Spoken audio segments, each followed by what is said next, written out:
Well, I'm very happy to say that I've got a fabulous person to speak with this Friday, full moon coming up as well.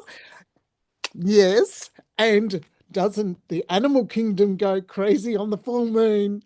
And Carla, the night before. yes. So, first up, Carla Francis, welcome to Hush Hush Bears. And we want to congratulate you on your seventh edition, Traveling with Pets. And this one's on the Australian East Coast. And my word, there's a lot of stuff in here. There And is. I was just like, wowed.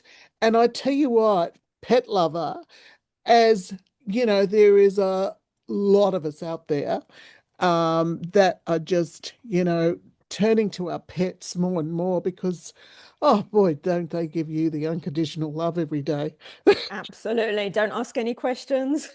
Yes, you can get cranky with them and they just come back and just love you even more. Yes. Oh, so I'd never be without my two gorgeous poodles right now.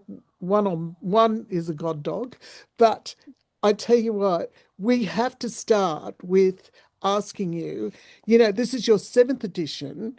What inspired you to, first create a guide like this? And what, keep updating it every, edition this comes out on. Wow, lots of Good work. question. So the inspiration came, I was living in Japan for 4 years, and then we moved back to Australia Yeah. with our Japanese adopted cat. And after living, we lived well in the city first of all, but then we went remote to the Japanese Alps and then across to Fukushima. And Australia, well, compared to Australia, Japan doesn't have so many laws related to where you can take a pet and where you can't take a pet. So I remember at my sayonara party, my friend Sayomi brought her cat to out to a little bar where I had my good farewell party, goodbye party, and the cat was there, no questions asked. It was like the cat went there every night. So when I brought Gershwin back to Australia, and I wanted to travel with him like we had done in Japan, and at Yes. the time, this would have been 2007. Every time I sent an email, can I bring my cat along? No, sorry, it's against the bylaws. And I was like, oh, wow, this is really unfair. There were, I mean, I did find a couple of places that said, you can bring the cat not in peak season. So that was usually on somebody's property, though. So it was more commercial businesses wouldn't allow you, but family run independent businesses would. And Right. then fast forward to 2025, and here we are now with so many pet friendly properties being available. So Amazing. great, Yeah. really great. Amazing. Wow, that's an incredible background, because, obviously you're, yeah, being a freelance writer and everything, so the dedication of doing this is, yeah, pretty much, yeah, solid with you. Tell me, what would be the most unexpected or unique pet friendly accommodations that you've discovered over your years?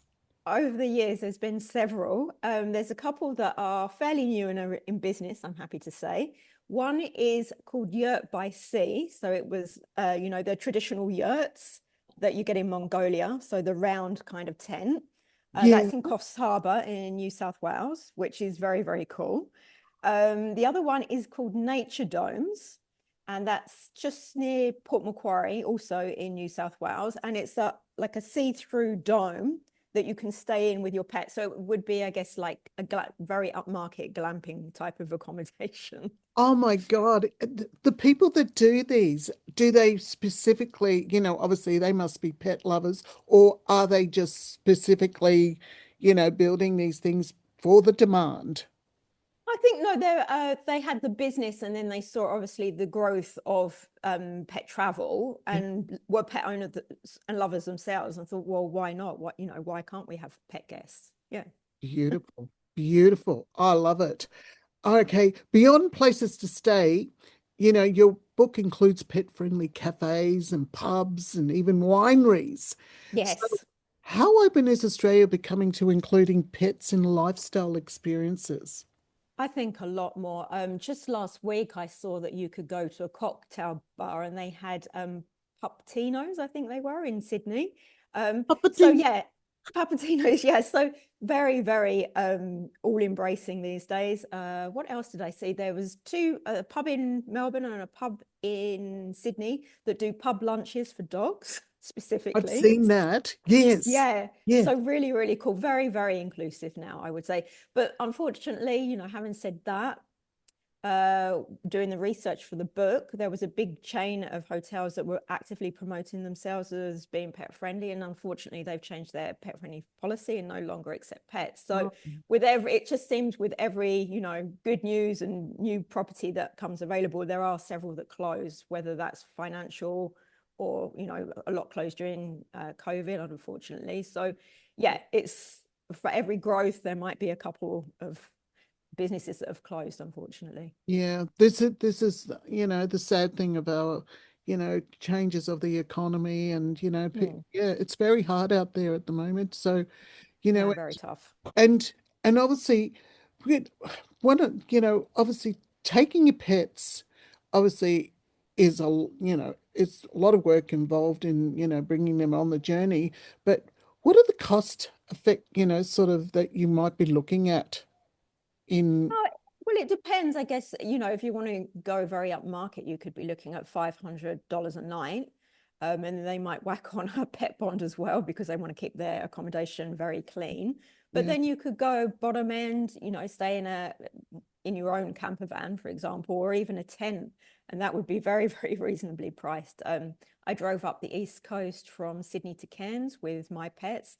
We stayed in caravan parks all the way, and we stayed in pet-friendly cabins, and they were amazing. We had a great time.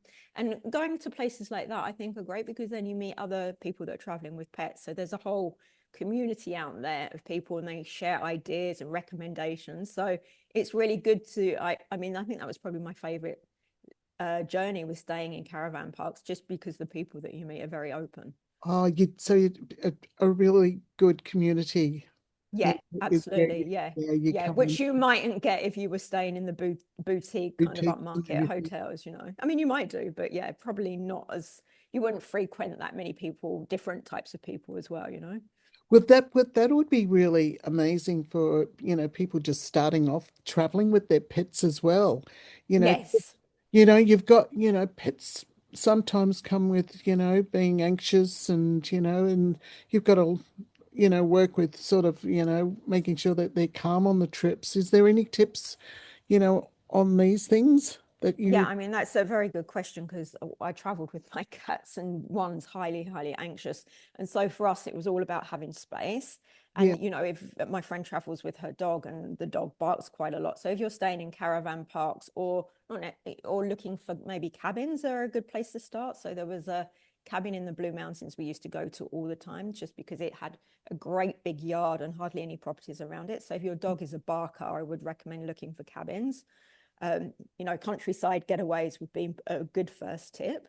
yeah, Um, I guess also there's a lot of products on the market now, pet calming products. So you can get them in collars for cats and dogs, or I've you can heard of get this too. sprays, Yeah. you can get diffusers, you can actually get pet calming treats as well.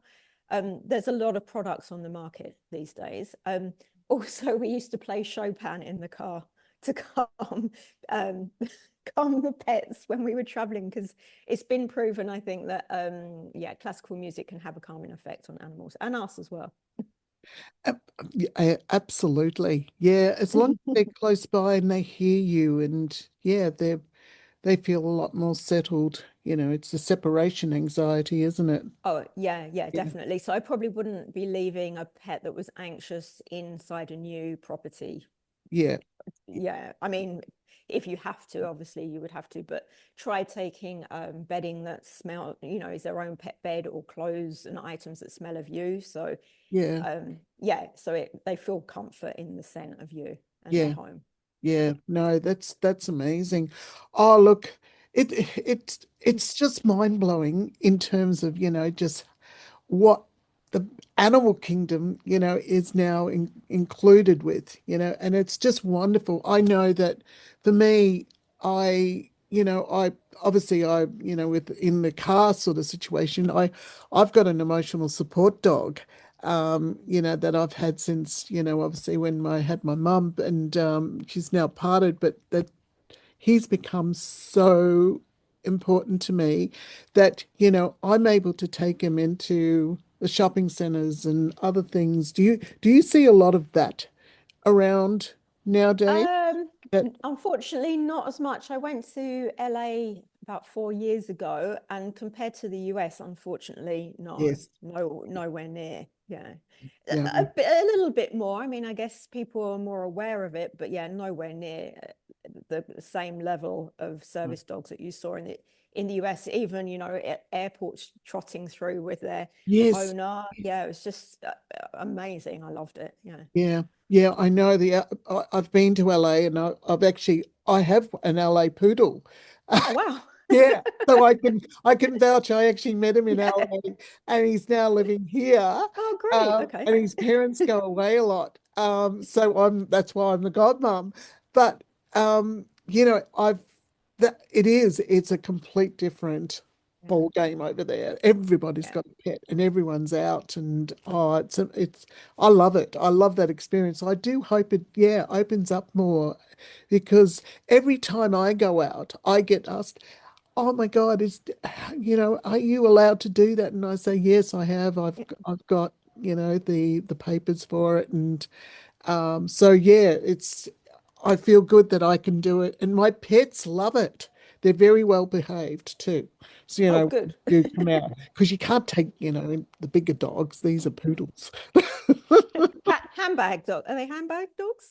No, not handbags. They're about 5 kilos. So Okay. yeah, so they fit nicely in the trolley.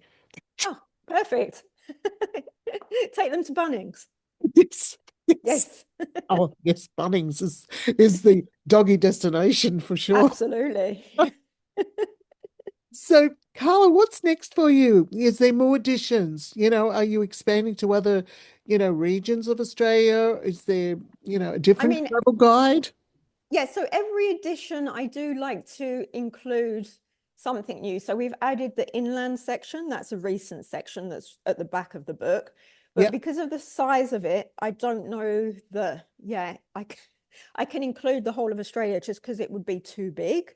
But potentially we could do a West Coast and Northern Territory. I mean, yeah, that's an idea. Yeah. yeah. I'm working on another book at the moment. My third book was the Zen of Cats, which talks about Zen philosophy and cats. So I'm working on a book that is a dog version at the moment. Okay. Yeah, Wow. Would tell me if you had a choice, cats or dogs? both. I mean, I grew up with my aunt's got 5 Hungarian poolies. Um, and yeah, we always had cats and dogs and horses growing up. So yeah, I love them all You, equally. you couldn't, yeah, you'd have to No, have both. You yeah, can't yeah. have one. Yeah. No, absolutely. I think my next pet is going to be a Shiba Inu because obviously I love Japan and I would really like to get a Shiba, Oh, the Hachiko dog. Yeah. are they good natured? They're very much loyal to one person. So whenever I go out and I see a Shiba, I'm like, oh, can I pet him? Can I talk to him? And the owners are always like, you can try. As often the response is, very, oh, who are you? Like, leave me alone kind of thing. So, Yeah. I mean, they're quite cat-like in that respect. So maybe that's why I like them. Yeah, true. Yeah, Yeah. cats, yeah, very independent, aren't they? Yeah, Yeah. they got Very. their own style. Yes, just leave me, leave me. I'm just, you know, being in my space. Go away. They're good. They're good for living in a Sydney apartment though, because yeah, I don't have any space anymore. So they're very, and Right. you can see the cat tree that I have I, wall I playground yeah, that's to keep them gorgeous. occupied. Yeah. So It's hopefully in the next couple of years we'll be moving somewhere bigger, so then I can get my Shiba. fantastic. Fantastic. Well, s- thank you, for Oh, talking to thanks us for having today. having me. Oh, Yeah, yeah. look, we were excited, and yeah, and I again, congratulations on the book. It's obviously out in all the bookstores now. Yes. So, and yeah, everyone go and get Traveling with Pets. It's Thank seventh you. edition. And again, thank you very much, Carla, for talking with Thanks so me. much. Thanks for having me. Bye.